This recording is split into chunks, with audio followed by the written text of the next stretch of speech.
Hey everybody, this is David Chuddick and welcome to this week's episode of the Weekly Wealth Podcast. Today, I want to talk about some of the things that you might need to be thinking about if you are looking at being a freelancer, if you are looking at being in the gig economy, or if you're looking at being self-employed. So we're going to talk a little bit about the differences between having a W-2 job and being self-employed or being an independent contractor. So I know that there are a lot of people that maybe don't have a great understanding of these differences, and that can lead to some pretty major consequences during tax time. So I hope that you enjoy this episode. Welcome to the Weekly Wealth Podcast. I am certified financial planner David Chuddick. This podcast and my wealth management practice are both designed to help the mass affluent to live better lives by how they handle their money. We talk about financial strategies, prosperous mindsets, and simply how to build true wealth. So come on and let's enjoy this journey together. Have you ever thought about going out on your own? Have you ever thought about maybe doing some freelancing or being part of the gig economy? If you have, this is going to be an exciting episode of the Weekly Wealth Podcast for you. But before we dive into the meat of the show, let's make sure that we do all the things. So first, would really appreciate if you would share the show with one of your friends, your families, your colleagues, your coworkers. Like I always say, I believe that how we handle our money should positively impact our lives and the lives of those around us. And I hope that this show can be a little piece of that puzzle in your life. Also, Instagram, Facebook, and YouTube. Check them out, like them, leave some comments, give us some engagement, and show us some love. All right, so today we're talking about some different considerations that you might have if you're thinking about either not having a W-2 employment position or if you're thinking about leaving your W-2 employment position and going out on your own. So let's first talk a little bit about some of the differences between being an employee and being an independent contractor or somebody who works for yourself. So in an employment situation, your employer has direct control over how work is done. Your employer has direct control over when work is done. So your employer makes your schedule, says you have to work from 9 until 5, or you have to be in by 10 a.m., and they have control over that schedule. Your employer might provide specific training, office space, equipment, etc. for you to do your job. Your employer will pay you some regular hourly wages or salaries. The employer is also responsible to withhold taxes and the other deductions. When you're an employee situation, employees generally have very few expenses. So they don't pay much of anything. And if they do, they are oftentimes getting reimbursed for travel and things like that. And really, generally speaking, employees have direct supervision over their employees. So in an employer-employee scenario, the employer has a high degree of control over the employee. So some of the benefits for the employer is that, yes, they have that control. Some of the benefits for the employee is that they have very little expenses. They don't have really any risk of losing money, but then they are controlled fairly closely by the employer. Now, let's look at maybe you decide you want to become a consultant, or maybe you want to be an independent contractor and work for yourself. And some refer to this as the gig economy. So the independent contractor has much more control over how they perform their duties. The independent contractor might perform work for numerous organizations. When you work for a company as an employee, oftentimes they will make it to where it's against their policy for you to work at another company. The independent contractor, and this is crucial, and we'll get into some more details, but they are responsible for payroll, taxes, etc. So let me say that again. If you're an independent contractor, if you're a freelancer, if you're self-employed, you have to take care of your own payroll taxes. Your independent contractors of the world, they have increased legal liabilities. They may have higher earning potential, but they also have the potential to actually lose money. Gigs and project work and things like that are normally temporary in nature. And of course, your independent contractor, self-employed type person, they will actually have expenses. We'll talk about some of the typical expenses in just a moment, but that sums up kind of the difference between an employee, which sometimes is referred to as a W-2er, and a gig independent contractor, which sometimes is referred to as a 1099er, because that's the form that they receive at the end of the year. So the first thing I'd like to talk about is a gig dollar or a self-employment dollar is not equal to a paycheck dollar. So what do I mean by that? I'm going to take an example of a $100,000 per year salary. Now, these are going to be round numbers, but you'll get my point because these will vary based on state.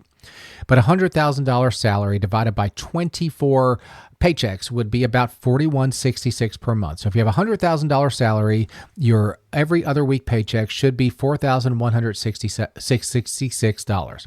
Now, of that, probably about $600, depending on your dependents and so on, would be withheld for income tax, federal income tax. Okay.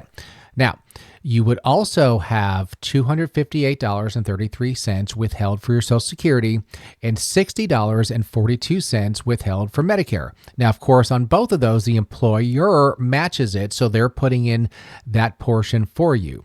In this case, you might have maybe $200 withheld for your state income taxes. So before we look at any 401k, any retirement plans, anything like that, your take-home pay on your $4,166 paycheck is probably going to be around $2,729. Okay, so let's go over those numbers again.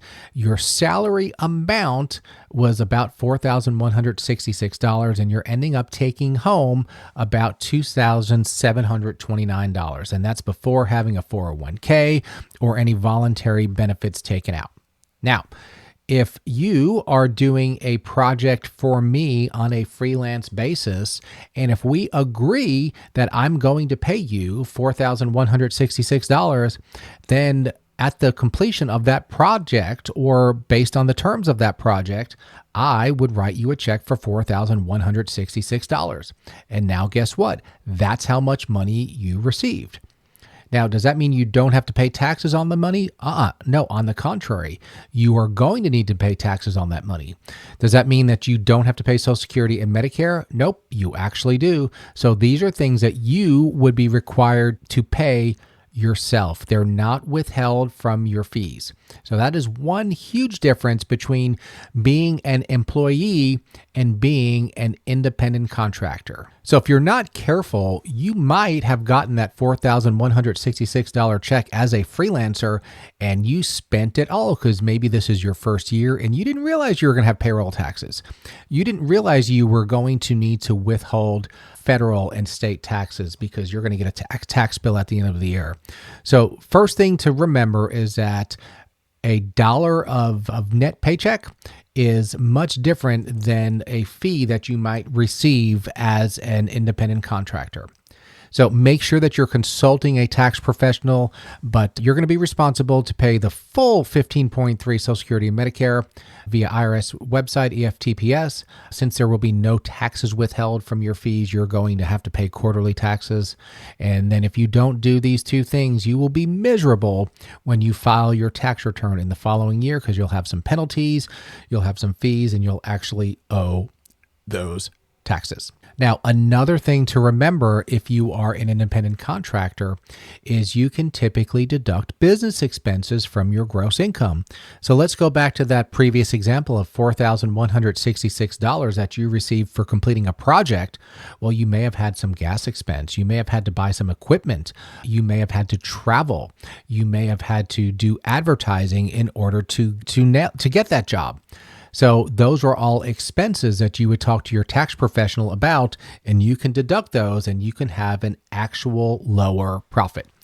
So just remember that all of the monies that you receive as an independent contractor are not yours to keep. And in many cases, it actually had a cost in order to get. So working with a tax professional becomes crucial if you are an independent contractor, if you're a sole proprietor, or if you're self-employed. Now, another factor to consider if you are in one of these positions is how do you plan for irregular cash flow? If you have a job, if you work hourly, if you have a salary, you pretty much know how much your paycheck is going to be. And none of our paychecks are ever big enough, but at least you would know what it is. But as an independent contractor, you might not have a steady salary. You might have periods of high income and periods of low income or even no income.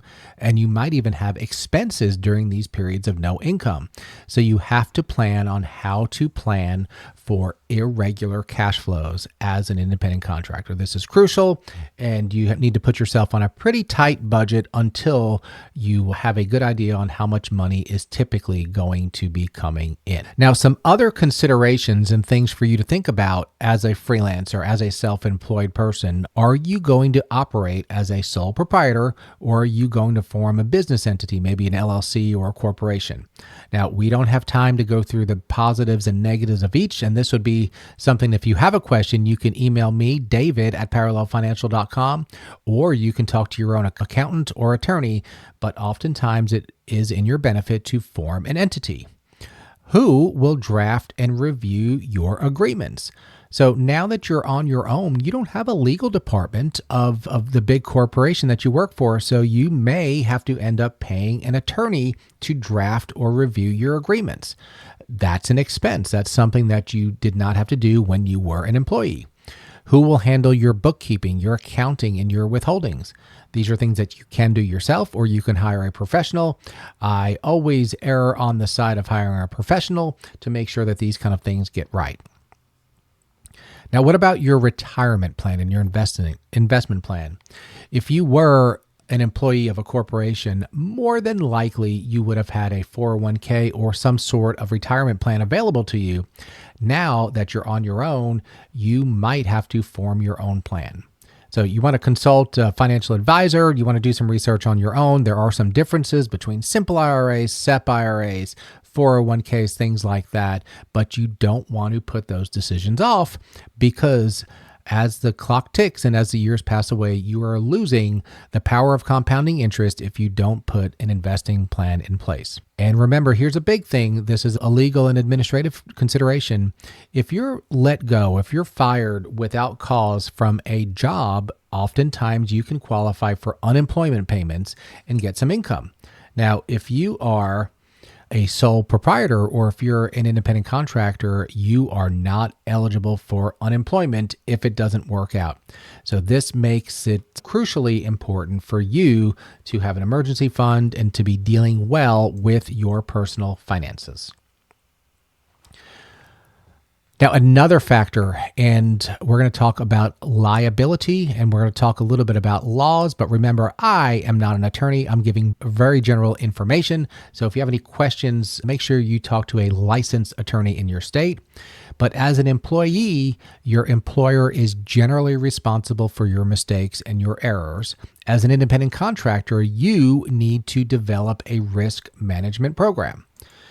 So when we're talking about risk management, we're typically talking about either self-insuring, or we're talking about transferring risk to an insurance company by purchasing an insurance policy. And some of the types of insurance policies that you might consider having are general liability. Now, this is a type of business insurance that protects you if someone claims you caused them bodily injury, property damage, or personal injury. An example of personal injury would be like libel or slander while you are performing your work. Now, if you work for a company, if you're an employee, they are typically going to have general liability. But now that you're on your own, you might need to have this yourself. Another type of insurance that you might consider having would be errors and omission insurance, and that's known as E&O. And that's a type of professional liability insurance that protects you if a client claims that you made a mistake, were negligent, or failed to deliver your professional services as promised. So that's errors and omissions insurance, and that can be somewhat costly, but it can be very necessary as well. Now, if you have valuable equipment, you might want to cover it, or it might even be required to be covered if you have a loan on it through a commercial property policy. Okay, so if you have equipment, commercial property might be something that you would consider having.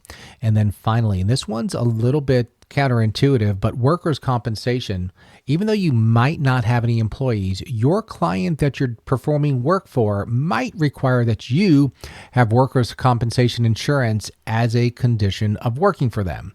So workers' compensation also can have a relatively significant cost, and these are things that you might need to build into your prices. Now, if you work for a big company, oftentimes they are providing training. They might be paying for your certifications. They might have a training department. They may have a personal development department.